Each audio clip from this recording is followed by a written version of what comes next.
I've been working here in the MHS Photo Archives for the past year on Senator Metcalf's photograph and film collection, so most unidentified. So this is, part of this talk is going to be talking about his life and his work based on the photographs and the information found throughout the research for the collection. I'm from Ohio, and I have a BA in history from Kentucky Christian University, a master's from Wright State University in Dayton in archives and public history and American history, and am close to finishing a library science degree in digital archives from Kent State. So, and now I'm here. But anyways, so I'd like to thank these people who helped with providing information on Senator Metcalf. And I'd also like to dedicate this talk to my grandfather who passed away last week. So, get started here. Okay. So here we go. Okay, so I'm going to give background on Metcalf's family history before we get to him. The Lee Metcalf family traces its origins to Norfolk, Massachusetts. In the 1680s, it's one of the oldest families in the United States.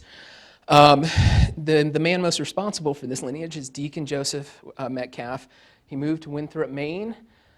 There is a neighborhood, and still is, called the Metcalf neighborhood in Winthrop, and a cemetery there called the Metcalf Cemetery, where most of Lee Metcalf's ancestors are buried. He was a congregational deacon, selectman. He was involved heavily in anti-slavery societies. And many of his family members went on to become doctors, teachers, town officials, and fought in the Civil War. Lee's grandfather was Fred H. Metcalf, married Alice T. Bierce in 1881, and she was a school teacher.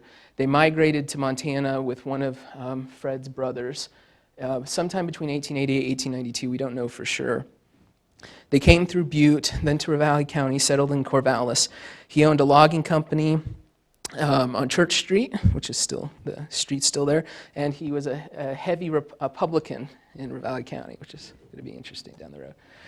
And these are Lee Metcalf's parents. Harold was the second oldest child of Fred and Alice Metcalf. He was born in May the year before, about the year before they came out here. Married Rhoda in 1910 at his father-in-law's house, and a lot of people said that he was a bank cashier, but he had several other jobs before he became a bank cashier. And the reason he became a bank cashier at that bank is his father-in-law was an investor in that bank. So, Rhoda Ann Smith, her father was Robert C. Smith. He was a wealthy Ravalli County businessman who founded several banks in Ravalli County as one of the first pioneers of the county. He moved to California around 1911 for business interests. Rhoda was one of 6 children, but then she ended up being the oldest after several died in childhood. She attended this Stevensville training school and then went to modern-day UM for a year before marrying. They bought a home in Stevensville, but after Robert C. Smith moved to California, Rhoda, as the oldest daughter, wanted to be close to her father, so the family up and moved after Lee was born. And they moved with their children finally in 1929 for a permanent residence in Alhambra, California. So there's some info. And there's Robert C. Smith at left in the 1920s. And here's a photo of 4 of the Smith children, and Rhoda Smith is right here. Okay. And now on to Lee. There's his baby photo. He was born January 28, 1911 in Stevensville. He was the oldest of 2 children. His sister, Julia M., was born a year later. As a young boy, the family had moved to Puento, which is modern-day Covina, California. They lived there off and on in summers. He grew up in the Los Angeles area and in Stevensville, so from what I can gather, they'd come back for the school years, go back for summers. He, his sister, and Rhoda would visit California a lot in the summer while the family maintained a farm outside of Stevensville. By 1916, the Metcalfs had moved back to Stevensville full-time, and Harold became an assistant cashier at the First State Bank. Here's some childhood photos of Lee and his sister. I think this one over here on the right is taken in California. You got the pith hat. It was very popular in Southern California at that time. So anyways. So, some progression. And there's them in a portrait studio in LA. And here's Lee at age 15. So he attended grade school and high school in Stevensville. He studied Latin for 3 years, but said he hated it. Wish he had studied German or Greek. He took public speaking class, which he would later say still scared him to that day, even in the Senate times. He played high school football and basketball. He'd do basketball in the winter. But he didn't go into town very much from what he says. But his parents did insist he and his sister had a lot of education and be exposed to cultural activities. So when Chautauqua events would come around on the train, they'd go into town and listen to sermons and educational lessons and other things. He tells stories of how he earned money. My favorite one was at Chautauqua events, he'd get ice cream and he'd sell it in the back of the tents before his parents caught him selling the stuff and trying to make a little extra profit. And then in high school, he had a milk route after dinner. He'd milk the cows, and then he'd go and sell the milk in the evening, and he'd sell it for 10 cents a quart. And he had to milk them himself, of course. In 1928, he built a crystal radio set, and that's where he started listening to political speeches and campaigns of some of the major politicians of the time, including Burton K. Wheeler. Lee would plow the family farm fields in the summer while his father worked at the bank. His mother operated a separator on the farm, and they didn't really need the farm. They had enough money. His grandfather was wealthy, but they did it as a means of self-reliance. And Lee's mother was a major influence on his life. His father, as far as I can tell, didn't go to college, so his mother had the educational background and encouraged him, gave him a lot of folk wisdom. There's some stories that have been passed on about advice he got that helped him win elections or helped him keep going. Rhoda had to be strong and imparted that strength to Lee after being the oldest and losing so many of her siblings. She stayed close with him throughout his entire life. The family received the St. Louis Globe-Democrat newspaper, and Lee would read articles from this from his grandfather, and that's when he got involved in politics. So here's him on football team. He is, let's see, right there. Enlarged it over here, right? This is the 1928 Stevensville High School football team, so it's him in his senior year. This is him as a college freshman. He graduated high school May 16, 1928, out of 17 grads. He received his diploma at the American Theater ceremony. His grandfather died 2 weeks before, and the funeral was a week before his graduation, so the family had to go back and forth, which would become a pattern in his life. He attended modern-day University of Montana for 1 year. He entered in the fall of 28, studying history and pledged in Sigma Chi fraternity. He lived in the South Hall on campus. Some of you may have actually lived there yourselves. He played offensive tackle for the Grizzlies football team. Some have reported he was first string, but the newspaper articles I found, he was a replacement and fourth string originally until some injuries moved him up the list.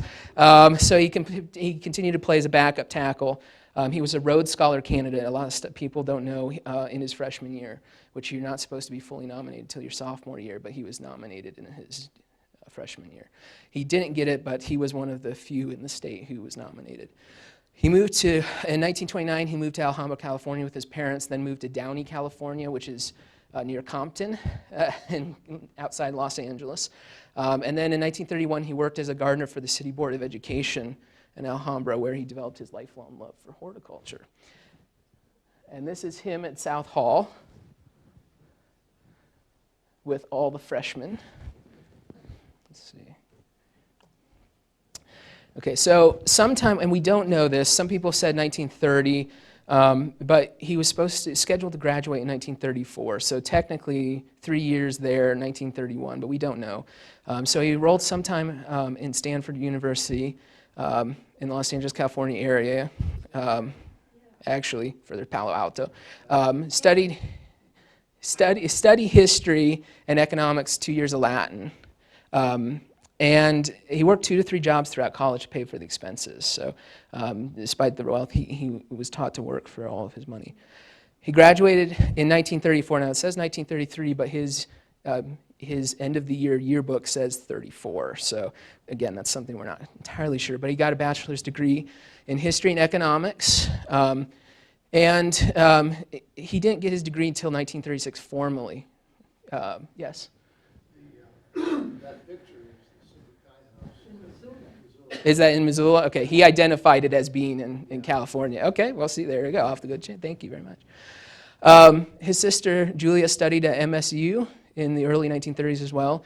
He returned to Montana State University, enrolled in 1933 for a law degree, while Mike Mansfield would have been a professor there. Now this was identified as being the Sigma Chi house in Stanford. So this is the 32-33 class. This was identified with the photo. And there he is, sitting next to the guy with the golf club.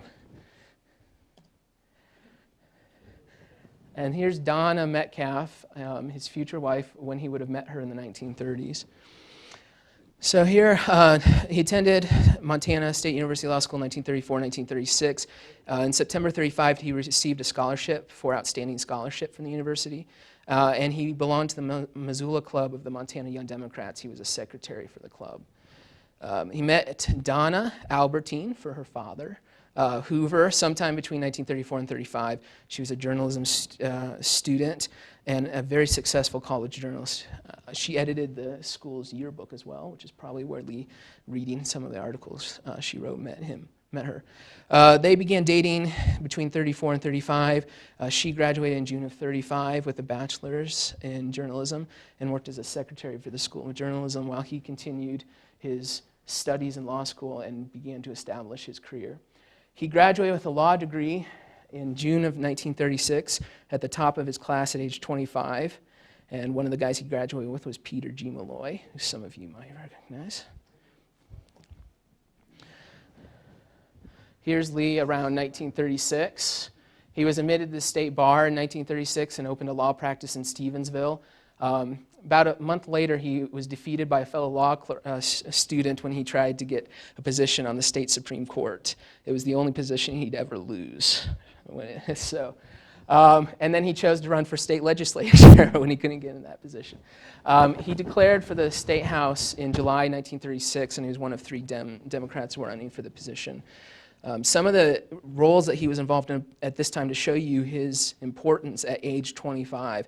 He was involved with the executive committee for the State Young Democratic Club. He hosted candidate John W. Bonner as a candidate. He presided over a meeting in Stevensville where James E. Murray gave a campaign speech. He headed a major state rally in Ravalli County for all the state, local, national Democrats who showed up. And he chaired the entire event at age 25. And he chaired the Ravalli County Young Democratic Club as well. During his campaign in 1936 for the state legislature, he was called a legal stripling. He drove around in a Chevy coupe covered with Metcalf for legislature signs because he didn't have much money, so he found that the cheapest way. The story that he tells people is that he went door to door in his neighborhood. His mom had asked him if he'd go door to door, and he said, "What's the point?" He thought he was going to lose. It's a Republican county. And she convinced him to go out and knock on doors the night of the election. And also earlier on in the week, he decided to start walking around talking with Republican candidates, and his father told him to carry a fishing pole and go talk to the leading Republican who fished in the Bitterroot River. Metcalf didn't want to. Parents made him do it. The guy ended up voting for Metcalf and spreading the word, and Metcalf only ended up winning the seat by 331 votes, which part of that was from the neighborhood in that talk. So November 5th, 1936, he was the second leading vote getter and the top Democrat, and you get two legislators from a county at that time. So he won a seat, and at the time he spent $40 on the election, so there you go. Okay, so before he entered office, his Stevensville congressional office burned by fire in December 1936, and he lost a significant amount of his papers, personal papers, records, and everything else. And then the next month he started as the state legislator at age 26. He served in the 25th Montana Legislative Assembly from January to March 1937, and these are some of the things he did in his one term in the State House. Introduced the Shyster Bill, trying to get insurance companies as co-defendants for drivers in damaged suits. The one that gets me that failed was introduction of requiring that automobile owners register their cars in the county in which they reside, which is now the law. everything that he attacked or tried to get is now in some way the law, and he was doing this at age 25, 26. His birthday was January 28th while he was in the legislature, and he was doing this. Midway through the legislature, they had 400 bills to get through, but they only got through 160 by mid-February, and a lot of his motions were killed or thrown aside. At the end of the session, he was angry and decided to write a 2.5-column article in the Northwest Tribune for Ravalli County in 1937. He called "State Lawmakers Accomplish Little," and he reviewed the whole assembly.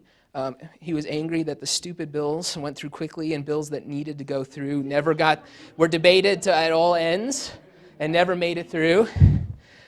He said, "All in all, little of constructive nature was accomplished. Taking the long view, the state of Montana really lost ground. Once again, the state of Montana is delivered over to the princes of privilege for another 2 years." And this is where he made a statement that some of you may have heard. It wasn't that I tried to become that way as far as becoming a radical, but every time I met the issues on a logical, reasonable, and rational basis, I found myself voting with the working man, and all at once I was in trouble with the business community. And that became, in 1937, his political philosophy for the rest of his career. And he was a Franklin Delano Roosevelt New Deal progressive. He grew up in that time period. FDR policies helped in Ravalli County and his family farm. He saw the benefit of a lot of FDR's programs and was really one of the last progressive Democrats that you'd see after James E. Murray left the U.S. Senate. So here is Metcalf as a young assistant attorney general with Clarence Hanley. He was tired of the interest. He returned to private law practice, but there was a death of one of the state assistant attorney generals, and State Attorney General Harrison J. Freeborn had heard of Metcalf and wanted him to join his staff at age 26. And as far as I know, he still is the youngest assistant attorney general in state history. And he served for 4 days as the first. There were 3 levels of assistant attorney generals. He was the lowest when he entered, and he filled in for 4 days, so he made it to the top just for a little bit. But he continued to have problems, and this is a story of his life. In 1939, Attorney General Freeborn was charged with graft by the House of Representatives, and Metcalf was one of the 2 defense lawyers. He was age 28, defending an attorney general against a House special committee. And in 1940, Freeborn was indicted on tax evasion, and then Metcalf resigned the next year after 3.5 years as assistant attorney general and went back to private law practice. And this is what he learned during his time as a state attorney, and why he ended up developing an interest in investor-owned utilities down the road.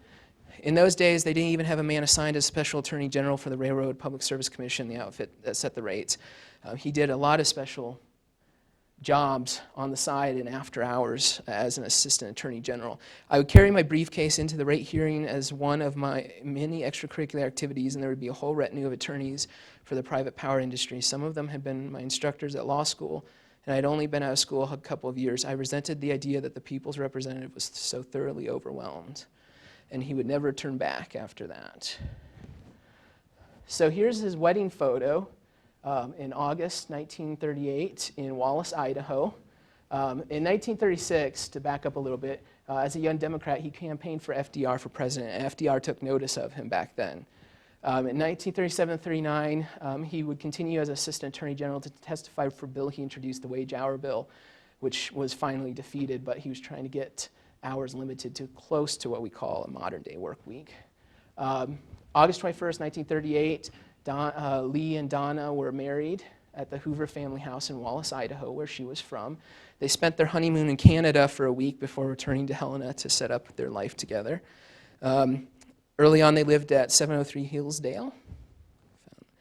And then 1939-1940, Metcalf was a secretary and major leader of the Montana's FDR for President Club. In 1941, he was the head of a group for the Junior Bar Conference of the American Bar Association.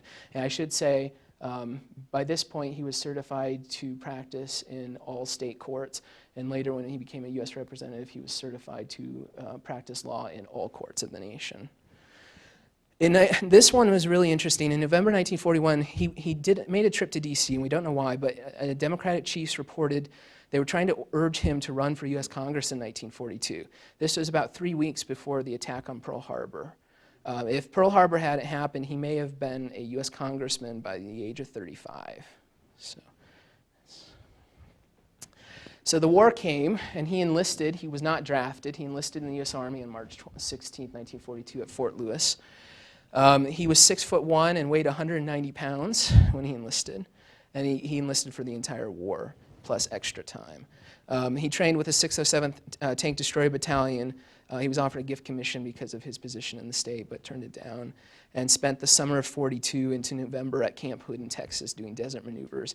I'm guessing that they were training to go to northern Africa at the time.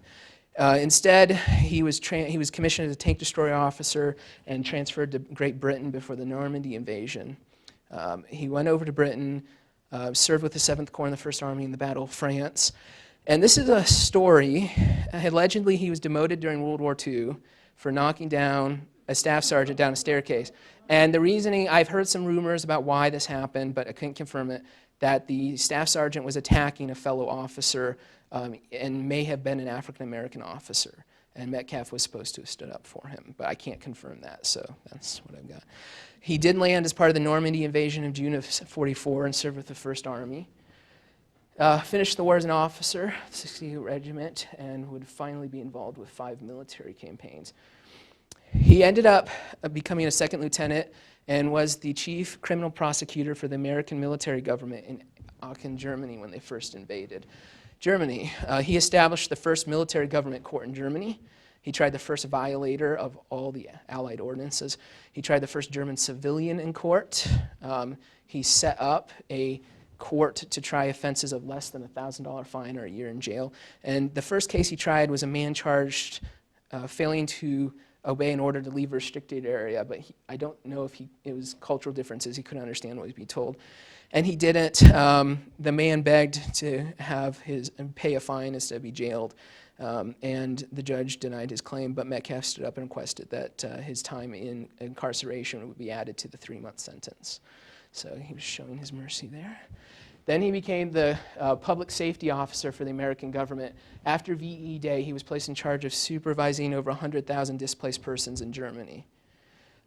He helped draft the ordinance for the first free elections in Germany and the ones in Bavaria, and he served occupation forces there. He gave one interview in Yankees U.S. Army newspaper, so I included a quote because it's the only quote I found of him in the war. It featured him there, and they're talking about setting up the court and how they had to use resistant forces and the difficulty of trusting Germans, local German citizens to serve as police officers with the American forces.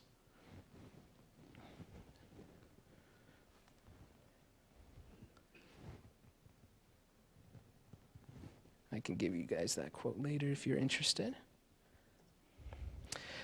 Metcalf returned in February 1946. He was released from service in April 23rd, 1946. His father had died while he was in service.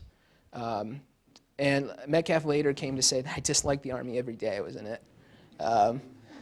He earned 5 battle stars and a Bronze Star while he was in service.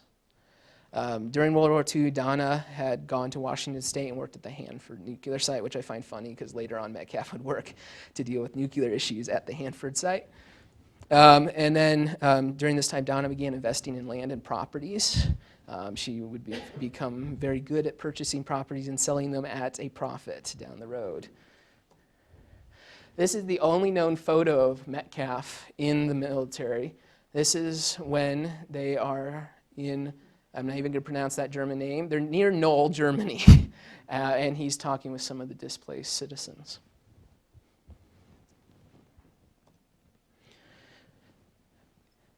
When he returned from service, he immediately declared, a week before he was released from the Army, he was running for this state associate justice position on the Supreme Court. And he filed May 10th. He ran and defeated Albert Anderson by about 5,000 votes. And Metcalf's mentor, Freeborn, lost in his campaign for the Chief Justice position, which I found interesting. Metcalf ran on his governance and legal acumen gained in World War II, ran on veterans issues and the need for the governments to help all Americans.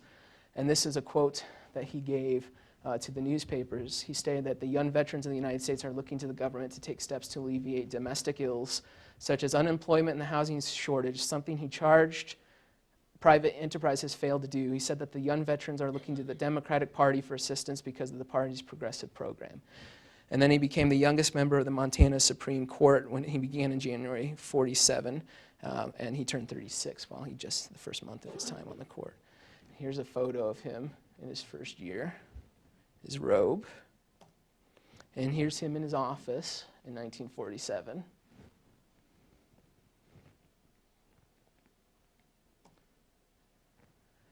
So talk a little bit about his personal life with Donna while he was a judge. The Metcalfs bought their first house in Helena here sometime around 1947 to 1951. So if you go 2 blocks over, 2 blocks down, you'll come to this house.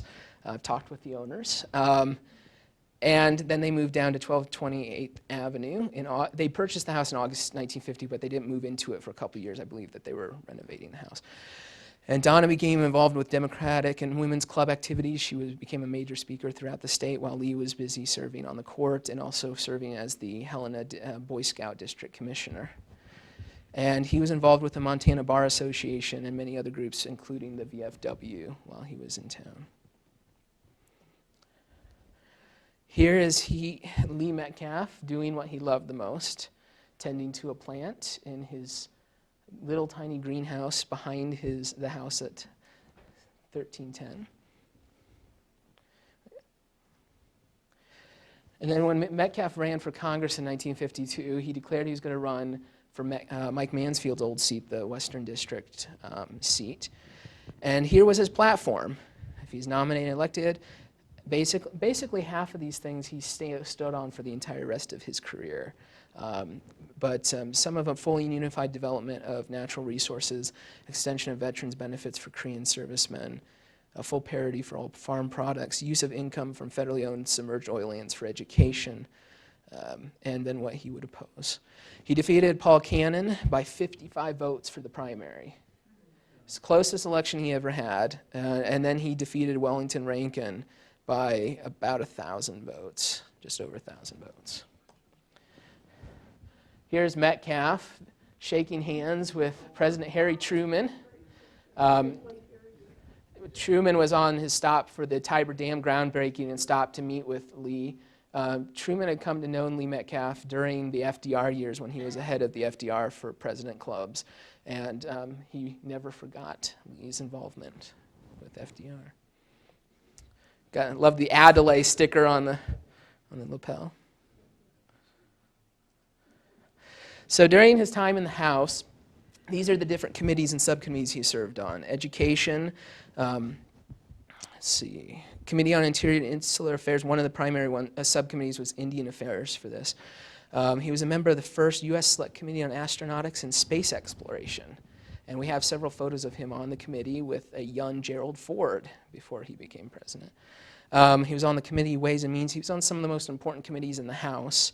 And then he co-founded the Democratic Study Group. In 1955, Eugene McCarthy and Lee Metcalf met while they were in the House and started talking about the problems with the Republican rule of the Congress, and that they couldn't get any progressive legislation through Congress. So one of the things they talked about was forming a group of like-minded young Democrats to help, as a party, united group, push through legislation.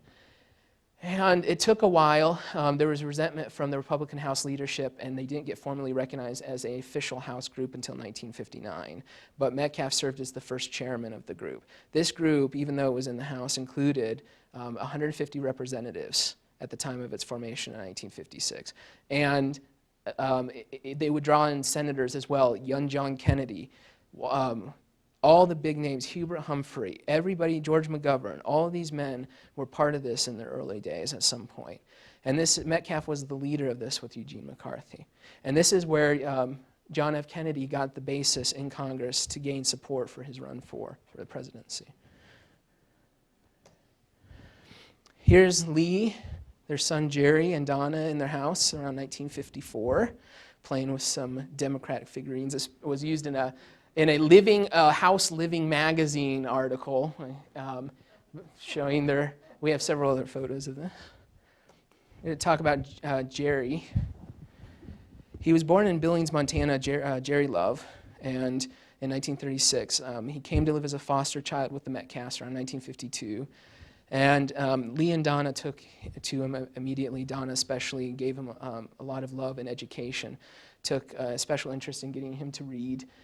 He joined the Navy in 1956, and this is his 1950s Navy uniform photo that every young man gets. He graduated from the University of Montana in 1960, attended Northwestern University for grad school in Chicago, and then he moved to New York City in 1964.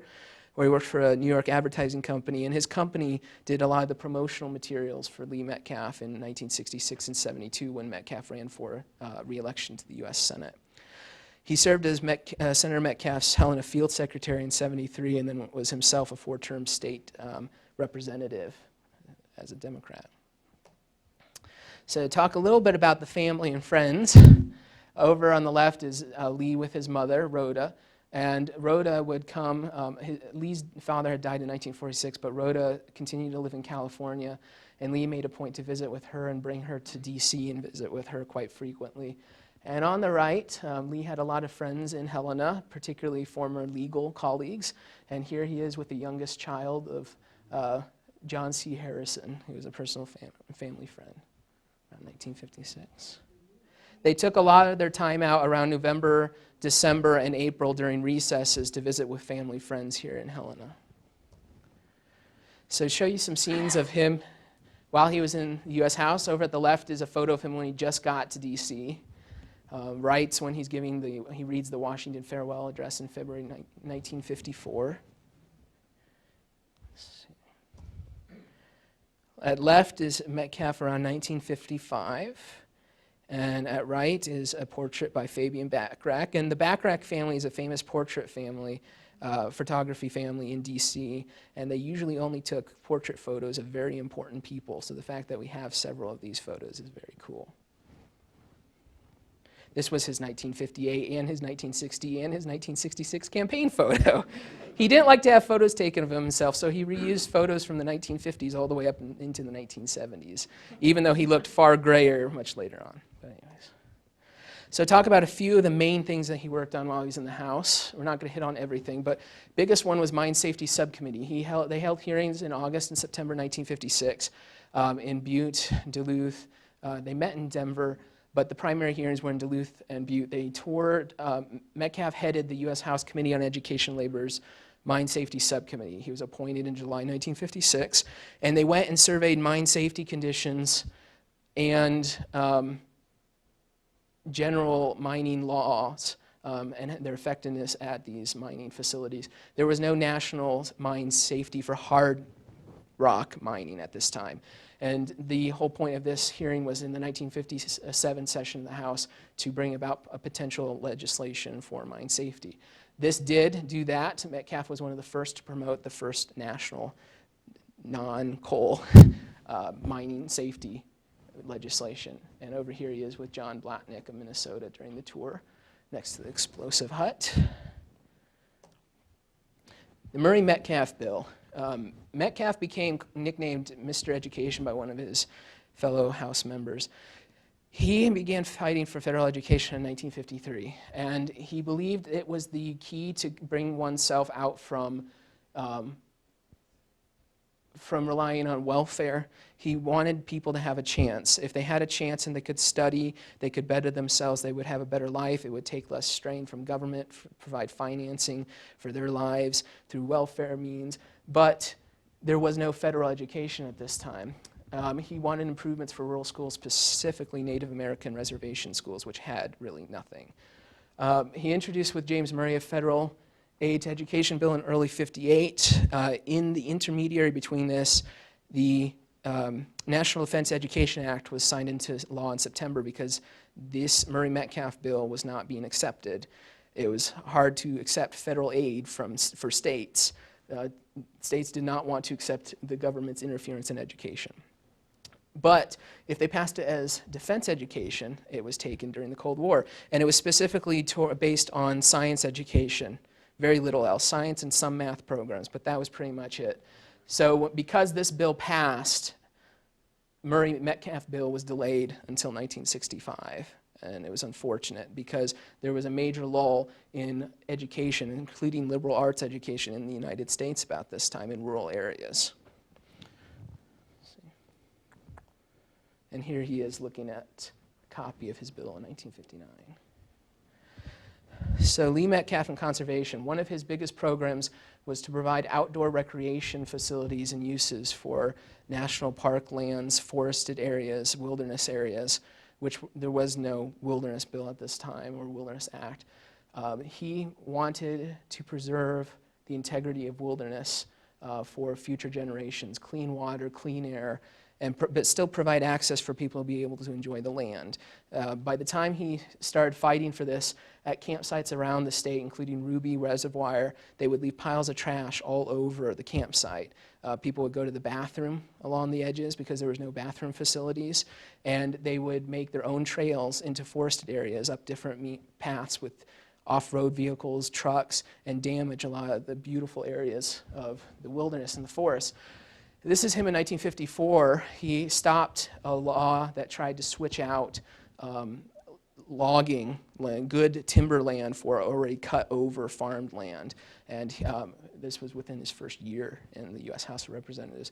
And he received this award for distinguished service. And some of you might see Howard Zonheiser, who wrote the Wilderness Act, third from left, peering out with the glasses.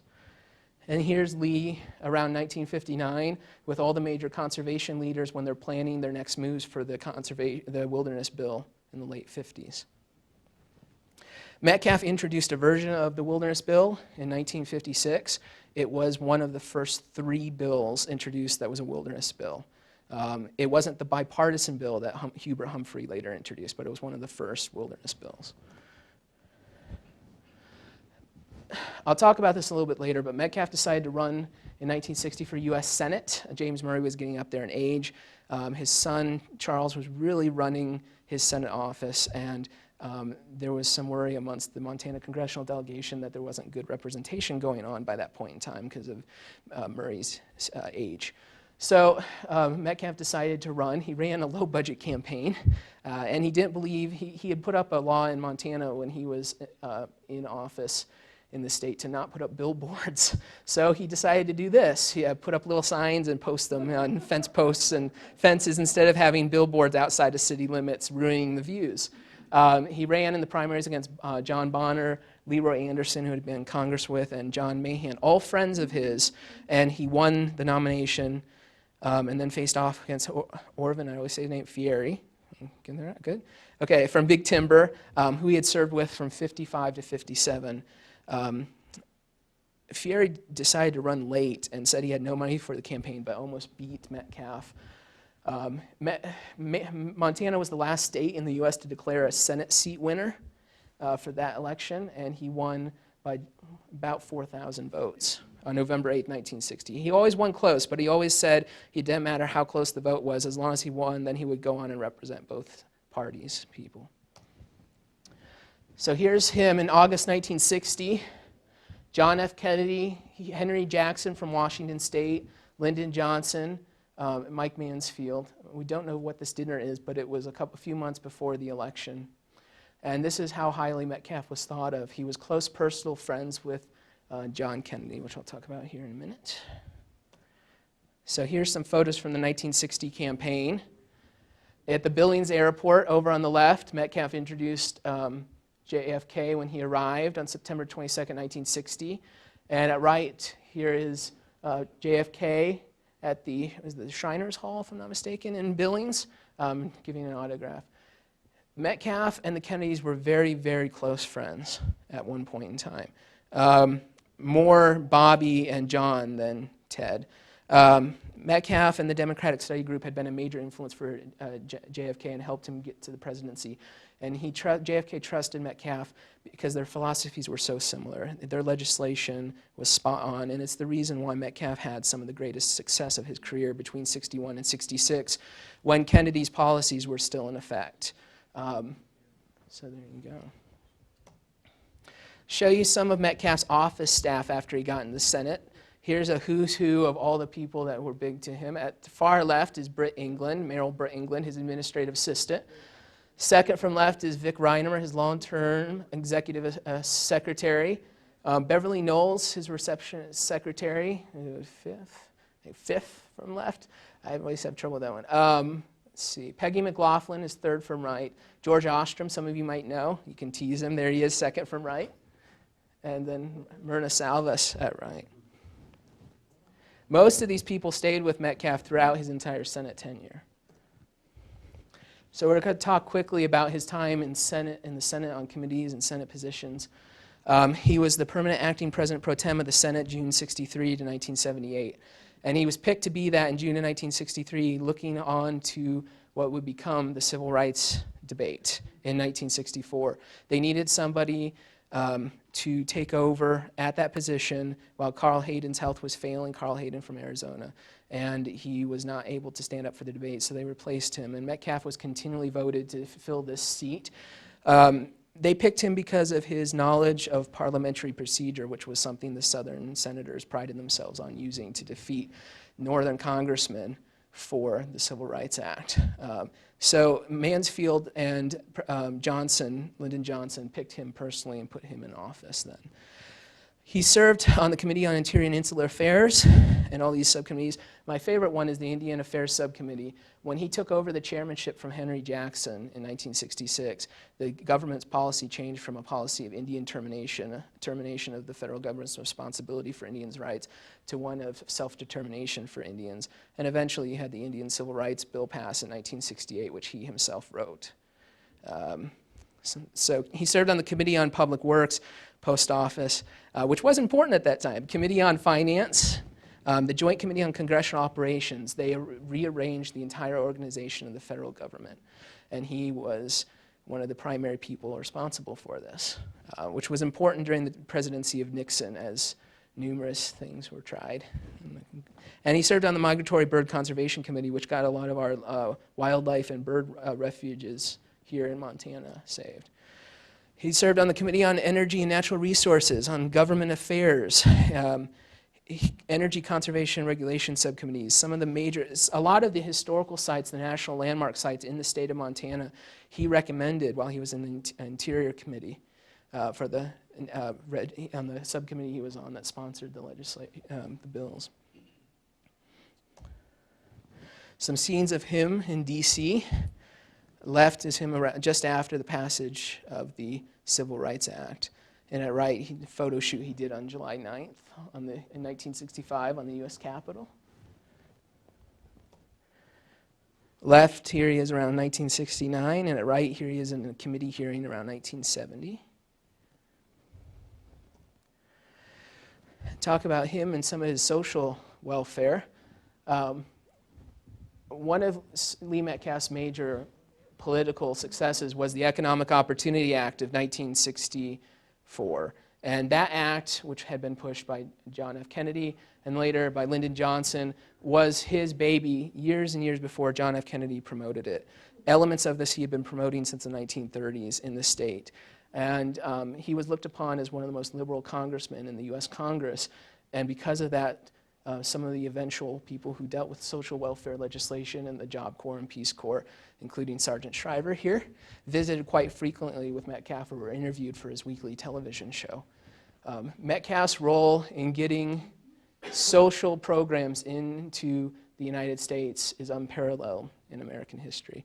Hubert Humphrey gets a lot of credit, but Humphrey would tell you it was Metcalf, as they were very close friends, and it was Metcalf who did a lot of the groundwork for what ended up getting passed. Native American affairs. This is one of the closest issues to Metcalf's heart.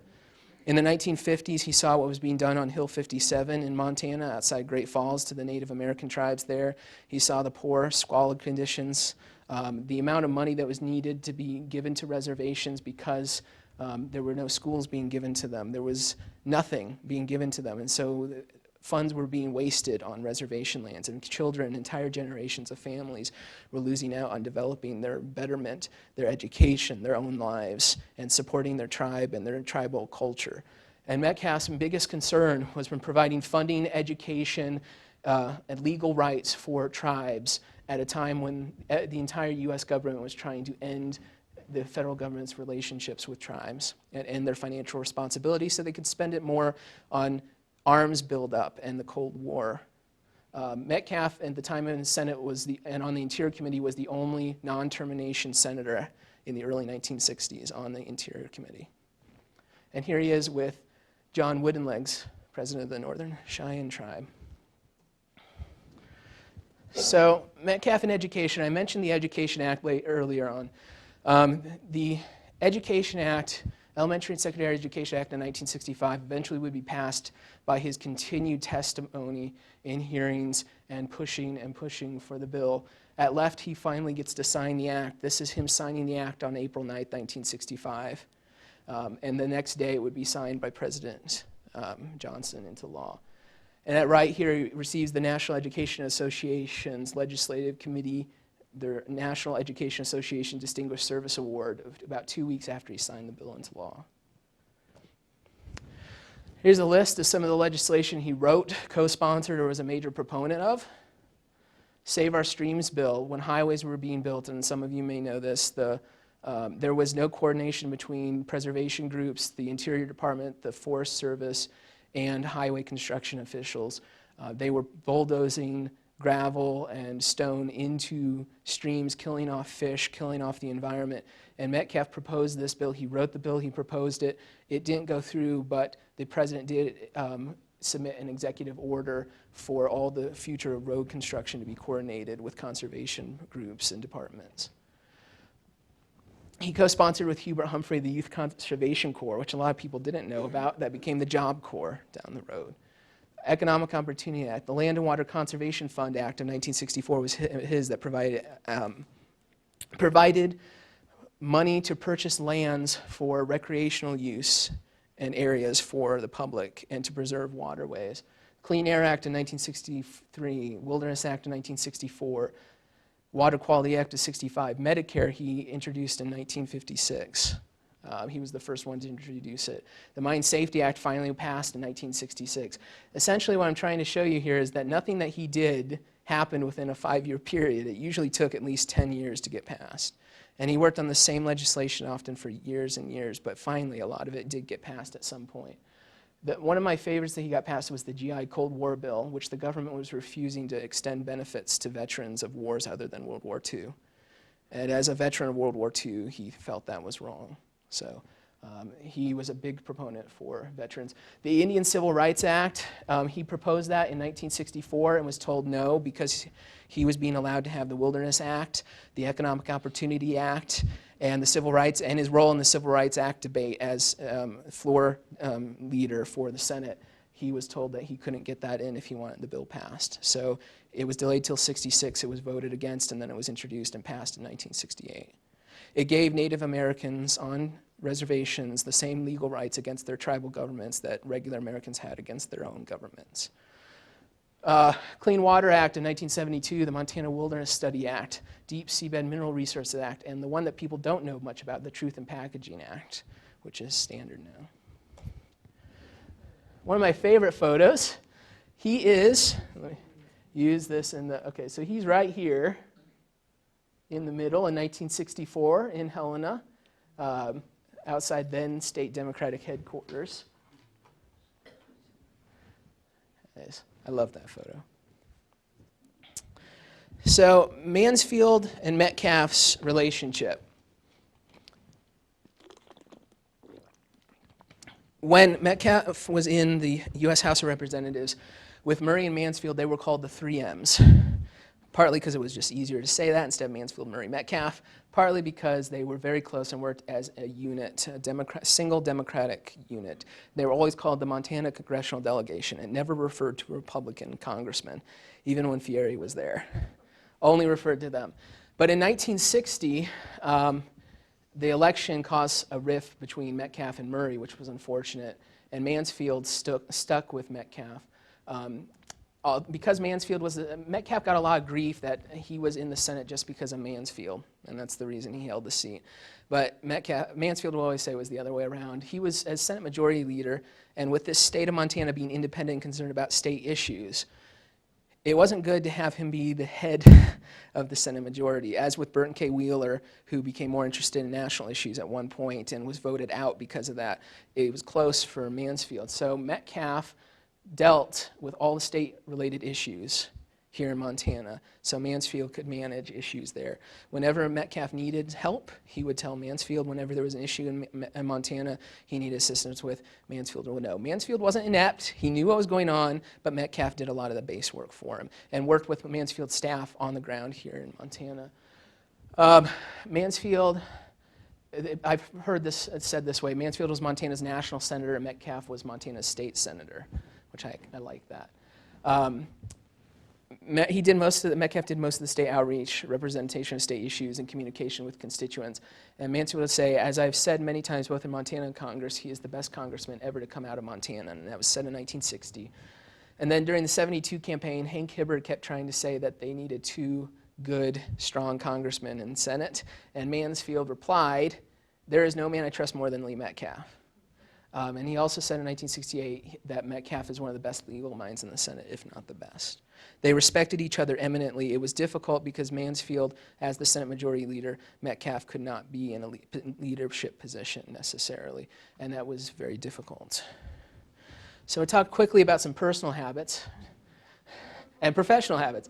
He had a quick temper. He'd get in trouble every so often. The newspapers always mentioned it.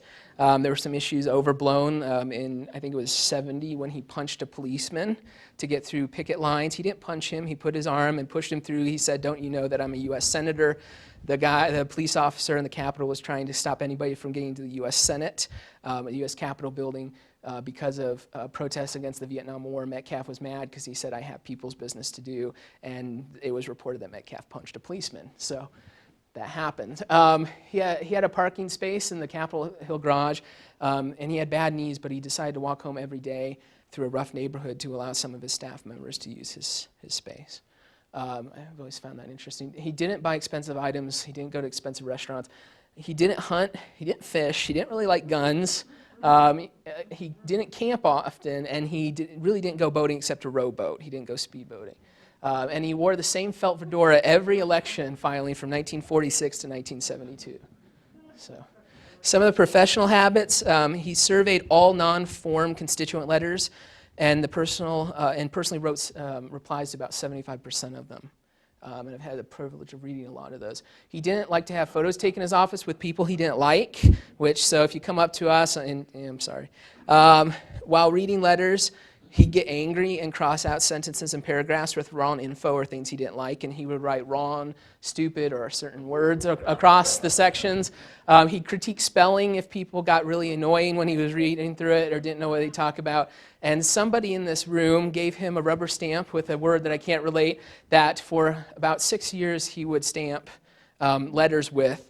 And when Teddy Rowe came to work for him as his legislative assistant, Teddy said that he stopped the practice because he saw it as juvenile. So anyways, he trusted three main people in his office to handle important tasks, Reinemer, England, and his secretary, McLaughlin. He would stay at home reading letters at night, Congressional Quarterly, news reports, TV shows.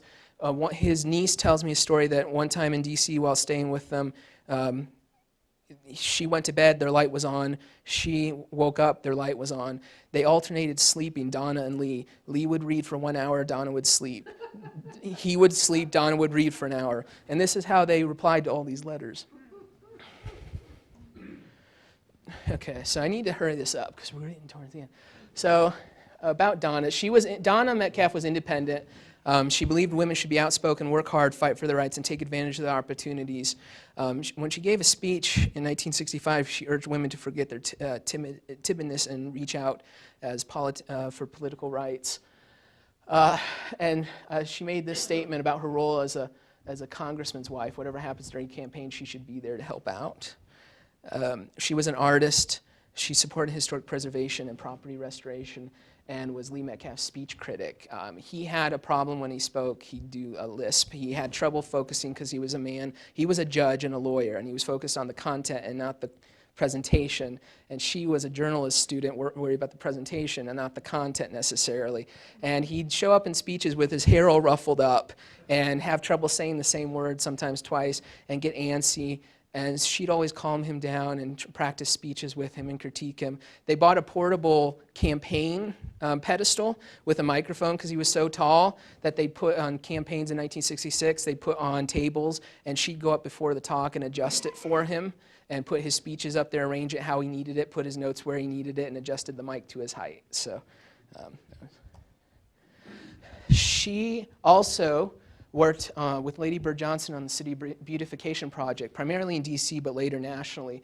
And here are some photos from the project. These are her photos. The one on the left, an updated playground that they made in an African-American neighborhood for the kids to have a better area to go out and play. And here's Lee at the National Arboretum. She took this photo of him, and they were surveying floral arrangements and designs for other city beautification projects. In 1966, Lee started doing weekly television shows, interviewing national politicians as part of his campaign outreach. And here he is with Sergeant Shriver and Ralph Nader in 1966.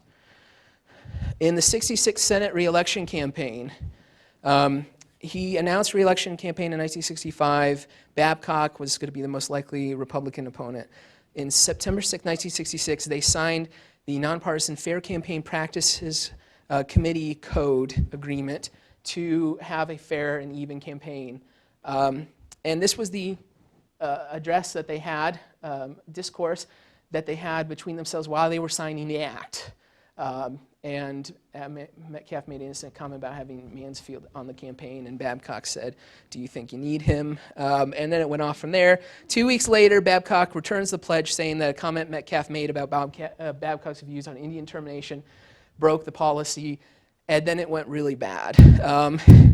Metcalf had an intern, Don Robinson, who was an intern in 65, 66, and he gave him a large box of clippings to do opponent research, and he told him to go through and see what he could come up with for some campaign program. And he came up with a book called Bab Talk, on Babcock's changing statements that changed week to week. So I got to talk with him. He's a very, very nice gentleman. And Metcalf would defeat him by over 17,000 votes. In 72, Metcalf ran for re-election. He wasn't going to run again. He was starting to get in bad health. He wanted to return home. He'd given most of his life to public service. He had conducted a poll about potential U.S. Senate elections in Montana, and as he did in 1960, found if he didn't run, the Democrats would lose the seat. So he always sacrificed himself for the betterment of the party and for the people of the state. He decided to run and announced it November 12, 1971 at the Rainbow Hotel at a Democratic meeting. He entered the race and faced Hank Hubert in the 72 election. And during a television debate with Hank Hubert, he walked in with a folder and had this on his desk, and you were not supposed to have something on the desk during the television debate. And he had this in the folder. And I can't show you what's on the inside because we're filming for YouTube, but you can come up and see it afterwards. But it basically says, "Don't let that lying son of a gun make you mad." And he had that in the folder to keep him calm throughout the television debate with Hank Hubert, and kept looking at that. And because he stayed calm, that television debate decided the election for Metcalf. But anyways, you can come up and see that later. And he won the election. Okay, real quick, I want to talk about something I found interesting, Metcalf's political decisions and their effects, the things he didn't do and the things he did do, and what ended up. In 1956, and I can't find this again, I found it once, he wrote a letter to a friend stating that he was going to run for president. The next day he wrote the same friend and said, "I decided I'm not going to run." He didn't like the spotlight. He didn't want to be there, but he thought maybe it was best for the party. In 1956, he was one of the rising stars of the Democratic Party in Congress, and there was a push for him to go for higher office. December 59, March of 60, he considered running for the U.S. Senate. When he told Murray that he was going to run, and he did a campaign poll and found that if he didn't run, Murray was going to be horribly defeated by Fieri. So if he didn't run, they were going to lose the Democratic seat. And with Kennedy coming in, it was seen as the greatest possible opportunity to get progressive democratic social legislation through the U.S. Congress. Murray began writing really nasty letters and making statements in the newspaper saying that Metcalf needed to consider what he was doing to the party and to the people of Montana and not run for the Senate. He was trying to keep his position. And Metcalf decided to run for the betterment of the party and the people. And the decision broke up the 3Ms and the Democratic congressional delegation. In 1960, they hardly had a joint piece of legislation. There were hardly any joint recordings done, radio interviews, television interviews. The newsletter that Mansfield had put out, a weekly newsletter in session, Mansfield had to take it over because Murray refused to put it out anymore. In 1960, Sam Rayburn had been mentoring Metcalf to allegedly take over the U.S. House of Representatives Speaker's seat. Sometime in 61, 63, Metcalf was a colossus in the U.S. House. Most people thought he would be the next speaker. And he would have held a prestige in the Senate he wouldn't have, in the House that he wouldn't have had in the Senate. Metcalf chose to run for the U.S. Senate to give Democrats the seats, both seats, and he lost his chance. Okay, so 1967, George McGovern recommended Metcalf and McCarthy as Democratic presidential candidates to the press. They went in and asked Metcalf in his office if he was going to run. He was angry, chased them out, and said, hell no. And they went to McCarthy, and McCarthy said yes. And because McCarthy said yes, and after the New Hampshire primaries where he had a poor showing, Robert Kennedy knew that he could beat him. So Robert Kennedy entered the campaign, and then Robert Kennedy was assassinated later down the road. One of the things to know about this, and then Humphrey, McCarthy, McGovern all ran for the presidency. They lost to Nixon. All of these men here were part of the same group, the Democratic Study Group, close friends, responsible for most of the social legislation in the 60s. And this campaign and the choices of who was going to run, Metcalf supported McGovern, didn't support McCarthy initially. It broke up their friendship. In 1968, Metcalf was being considered by LBJ for the Supreme Court. He turned it down. In 71, he didn't want to run, like I said, for the Senate. He chose to run. And here he is with Eugene McCarthy in 68. And then his failing health. We're at the end here. So talking about his life, he had knee injuries since the 1930s. When he played football, when he transferred to Stanford, he played for Pop Warner at Stanford, but it was only during the off-season, the preseason. He injured his knee before the season began, from what I understand. And then I've been told stories about how he re-injured his knee in the war. I've been told shrapnel. I've been told a bike accident in Britain, hitting on bad potholes, trying to get back to the base late at night. He injured both knees, and it took quite a toll. In 66, his campaign schedule book, he's going to Walter Reed Medical about every 2 weeks. We don't know why. He kept things very personal, very close to himself. In 69, 73, his staff noticed he's becoming weaker. He's becoming somewhat lethargic in mornings until about 10, 11 o'clock. They think it's because of heart medicine. He had an unknown heart condition that he wouldn't tell people about, some heart attacks, some other issues. Some of it was because of his knees. In 1970, he was involved in a car crash and almost killed him going up Homestake Pass. And he was a passenger in the front passenger seat of the car, driven by his driver, and the car hit black ice, slammed into the mountain. And this is a photo of Metcalf a couple weeks after the accident with the sling on, and John Melcher checking it out. It took him 3.5 months to heal, which was far longer than it was supposed to have had taken. In 72 and 74, between that time, he's becoming worse. Doctors, they told him they can't operate on his knees. It could cause heart problems or a stroke if they did. And so he opted not to do that. And then by 1975, he was starting to use a cane on a regular basis. Let's see. So this is one of the quotes that I like about him from the Montana Standard during the campaign. He spent the bulk of his Washington career in Mansfield's public shadow. He has penned some important legislation, including the first bill providing for federal aid to education. He has fought government secrecy and corruption and utility profits he considers excessive.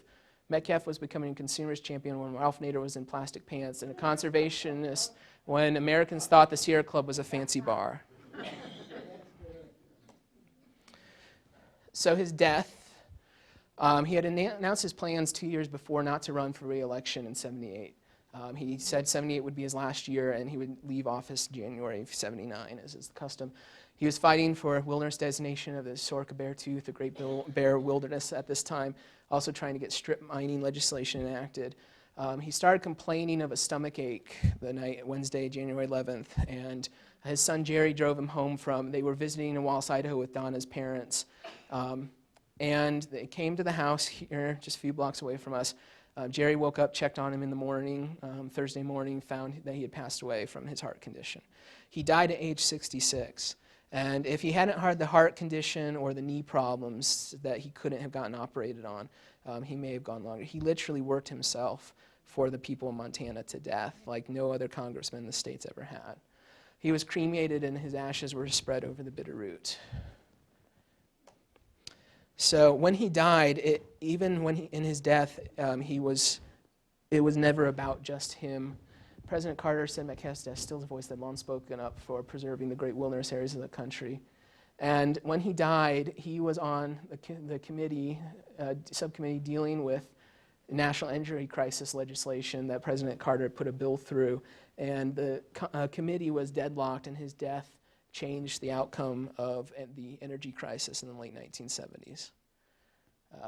Before the U.S. Senate could honor Metcalf, Humphrey died of cancer the next day.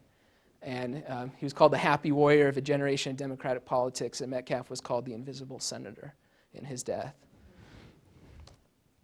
So that's the end of the presentation. If you have any questions, thank you.